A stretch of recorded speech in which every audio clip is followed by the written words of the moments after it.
নমস্কার বন্ধুরা, সুমতি রান্নাঘরে আপনাদের সকলকে স্বাগত জানাই।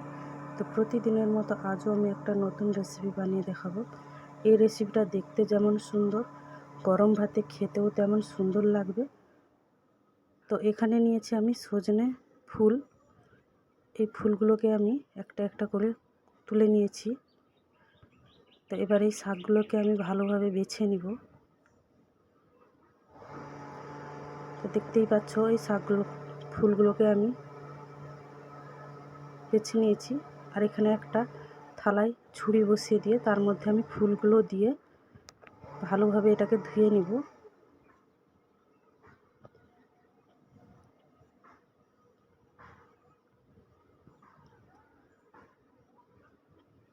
তো বন্ধুরা, এটা আমি ভালোভাবে ধুয়ে নিয়েছি। তো ফুলগুলোকে আমি ছাঁকিয়ে নিয়েছি। আর এখানে নিয়েছি আমি পেঁয়াজগুলোকে আমি ছোট ছোট করে কেটেছি। আর নিয়েছি ধনে পাতা, আর নিয়েছি কাঁচা লঙ্কা। তো এগুলো আমি ফুলগুলির মধ্যে দিয়ে দিব। দিয়ে এরপরে দিয়ে দেবো গোটা জিরে।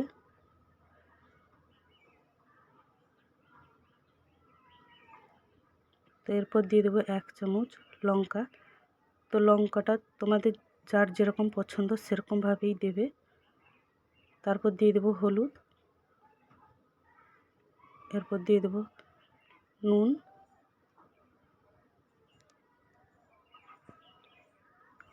তারপর দিয়ে দেবো বেসন।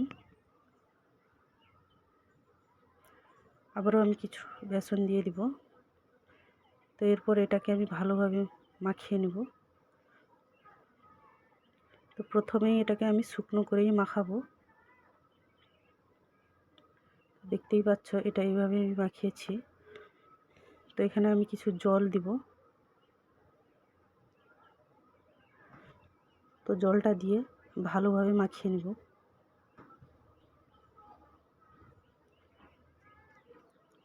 তো বন্ধুরা, এটা মাখানো হয়ে গেছে।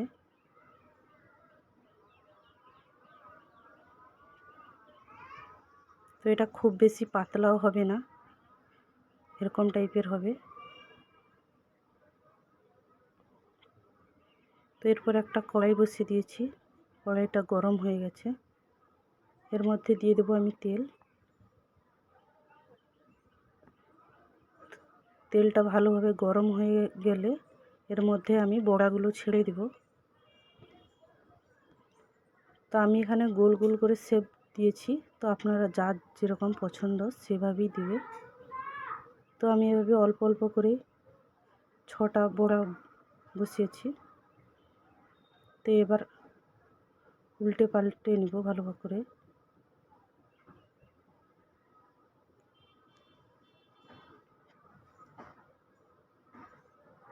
তো এভাবে আমি বড়াগুলোকে এইভাবে লাল করে ভেজেছি। তো দেখতেই পাচ্ছ বড়াটা কীভাবে হয়েছে। তো এটা হয়ে গেছে, আমি নামিয়ে নিয়েছি। তো এইভাবে আর যে বড়াগুলো আছে এভাবেই আমি ছেঁকে তুলে নেব।